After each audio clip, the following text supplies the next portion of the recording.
کتنے روزے دار ہیں، کم من صائم لیس لہ من صیامہ الا الجوع والعطش، سوائے بھوک کے کچھ بھی نہیں ہوگا۔ کتنے لوگ حج پہ جائیں گے، اللہم لبیک لبیک کا رب جواب دے گا لا لبیک ولا سعدیک۔ تین شرط ہیں، عمل صحیح ہو اور وہ خالص ہو اور عین نبی صلی اللہ علیہ وسلم کے سنت کے مطابق ہو۔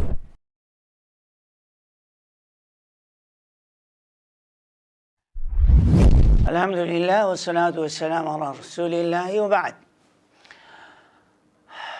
ہمیں اللہ نے اس کی بندگی کے لیے تخلیق کی ہے۔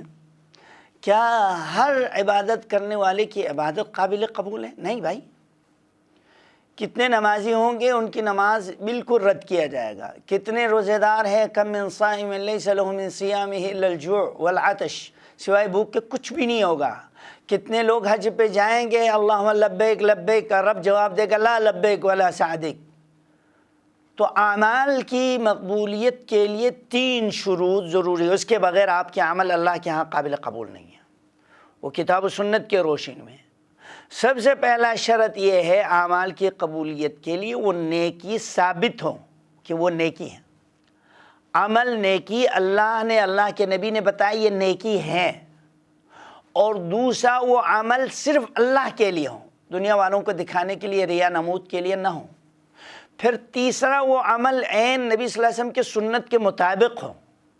بھائی اگر کسی نے دروازہ بنا دیا اور ٹیڑھا بنا دیا تو اس میں تو فٹ نہیں ہوگا، اور ہماری یہ عمل جو ہے ساتوں آسمان کے اوپر عرش تک جانا ہے، ادھر تک پرواز کرنے کے لیے یہ تین شرط ہیں، عمل صحیح ہو اور وہ خالص ہو اور عین نبی صلی اللہ علیہ وسلم کے سنت کے مطابق ہو، تو تب وہ عمل قبول ہوں گے۔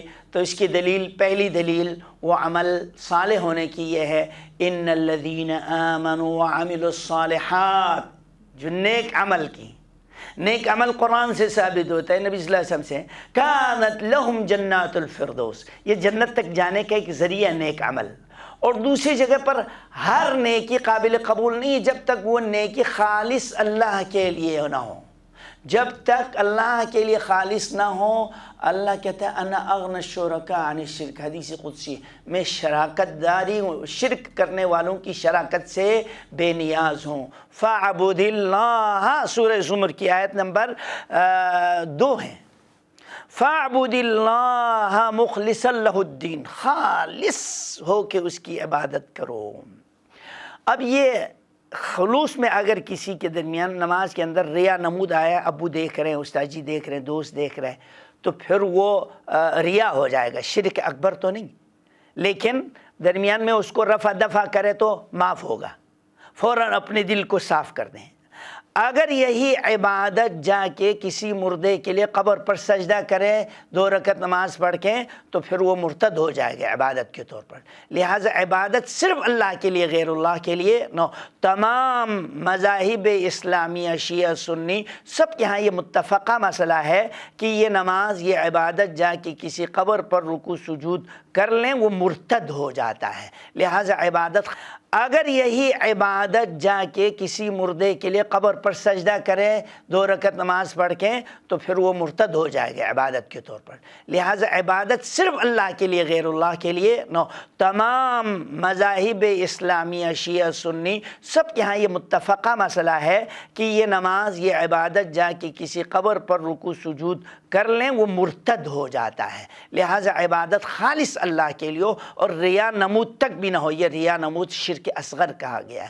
تیسرا جو چیز ہے عمل کی مقبولیت کے لیے، نبی صلی اللہ علیہ وسلم کے سنت کے مطابق ہو۔ ہم اپنی مرضی سے نہیں پڑھ سکتے، عبادت کر سکتے ہیں، اس لیے کہ اللہ نے فرمایا وَمَا آتَاكُمُ الرَّسُولُ فَخُذُوهُ وَمَا نَهَاكُمْ عَنْهُ فَانْتَهُوا، رسول جو لے کے آئے اس کو لے لو، جس چیز سے روکے اس سے رک جاؤ۔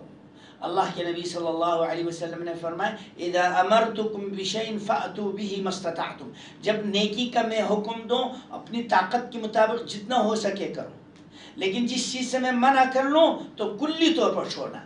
اب شرک کی گنجائش نہیں ہے، شرک کی تو ذرا برابر، عبادت کے اندر کمی کوتاہی ہو جائے تو شاید اللہ رب العالمین معاف کریں۔ اللہ سے دعا ہے اللہ ہمیں خالص اس کی عبادت کرنے کی توفیق عطا فرما، شرک جیسے، ریاء جیسے نمود سے اجتناب کرنے کی توفیق عطا فرما۔